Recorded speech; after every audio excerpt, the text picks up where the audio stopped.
We have access to the government's greatest weakness, and it's unity, people joining up together. Oh, yeah. Yeah. It's what eventually got us out of Vietnam. It's what brought about the end of the Jim Crow laws. It's what got women the right to vote.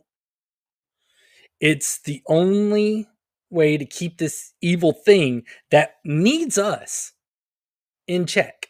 Our government acting against citizens that try to stand against them. Today, we're going to talk about the U.S. government, boo, versus Martin Luther King, which I know you're like, hey, Darrell, you're supposed to be talking about stuff that not everyone knows about. Everyone knows about Martin Luther King, and they should. But as the years have gone by, more and more has come out with each subsequent year about how much the government did to that man. On April 3rd, 1968, Martin Luther King Jr. was assassinated in Memphis, Tennessee at the Lorraine Motel. The FBI found the fingerprints of an escaped convict named James Earl Ray in a bathroom that they determined that the shots had come from. And then they also found his fingerprints on a rifle that was there. Ray, after, killing Dr. King, managed to get a fake Canadian passport and made it all the way to London, where he was captured at Heathrow Airport, which that came as a shock to me. I was like, wait, what? Oh wow, I said the name of the show. Anyway, no, it's just like, hold on. Why I want to do this. Martin Luther King's family did not believe that Ray was the assassin. This isn't just, some random rumor or a quote taken out of context. They filed a wrongful death lawsuit against a man by the name of Lloyd Jowers in 1998. So 30 years after the assassination. Now, who's Lloyd Jowers? Lloyd Jowers owned Jim's Grill in 1968, which was near the Lorraine Hotel. Originally, he testified that he was in his restaurant during the assassination. And this was, corroborated by other witnesses. Uh-huh. However, in 1993, Jowers claimed to be part of a conspiracy with the mafia, the Memphis police, and the U.S. government to kill Dr. King. Jowers stated that a mafioso named Frank Liardo paid him $100,000 to arrange the assassination. He claimed that the Memphis police lieutenant Earl Clark was the actual guy that pulled the trigger. Okay. So this guy's been the facilitator then? He didn't pull the trigger? Like the go-between? Yeah, he was the kind of guy that helped set things up. Okay. Jowers claimed that the shot was not fired from Ray's room, like, they originally, the FBI said, but from the bushes outside of his restaurant.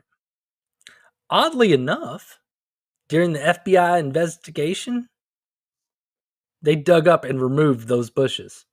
J. Edgar Hoover hated Dr. King, referring to him as the most notorious liar in the country. J. Edgar Hoover, he was the head of the FBI. Back then. The FBI began surveilling him in 1956 after the Montgomery bus boycott. They tapped his phones in 1963 after they claimed he was a secret Communist Party member. In 1964, FBI sent him a letter saying that he was a sexual psychotic and colossal fraud and urging him to decline the Nobel Peace Prize and step out of leadership. Speaking of the Memphis Police Department, they were pretty shady too. When Dr. King arrived at Memphis, he was under surveillance of 2 black plainclothes cops. So, that's pretty cool. Makes sense. Uh-huh. In addition, they assigned 4 officers to protect him, even though no one requested that. These cops followed him to the Lorraine Motel. There they stayed until the cops were all recalled back to the station within 1 hour of the assassination. So all the cops that they were like, oh, yeah, no, we're going to give you all this protection. Yeah. They got recalled back to the station, and then within an hour, Dr. King was shot. 2 black plainclothes cops, they, instead of leaving all the way, they went to a nearby fire station. It was documented that one of these officers was ordered to go home 2 hours before the assassination due to an attempt on the life of his family. Judge in 1977 ruled that the files had to be sealed for 50 years.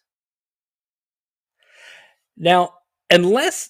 What was the reason? Yeah, because like the only time that, you know, they really seal anything like that is whenever it has a national security purpose. Unless Martin Luther King was a secret agent that was doing spy stuff or whatever, the only reason for them to seal those records is to cover their ineptitude or their wrongdoing. Based on, you know, the circumstances with all the weirdness, you know, with the police and the FBI and all that other stuff. And then you get Jowers' story.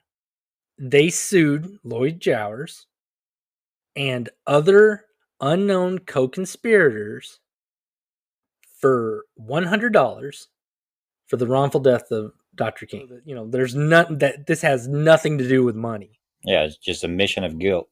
Yeah, it gives them the chance to put on court record the testimony of 70 witnesses, as well as admit thousands of pages of evidence that had seemingly been disregarded by every investigation and reinvestigation done by the government. Based on, you know, the testimony of those 70 witnesses, a jury unanimously found that Jowers was part of a conspiracy involving others, including government agencies. His family, they got what they wanted.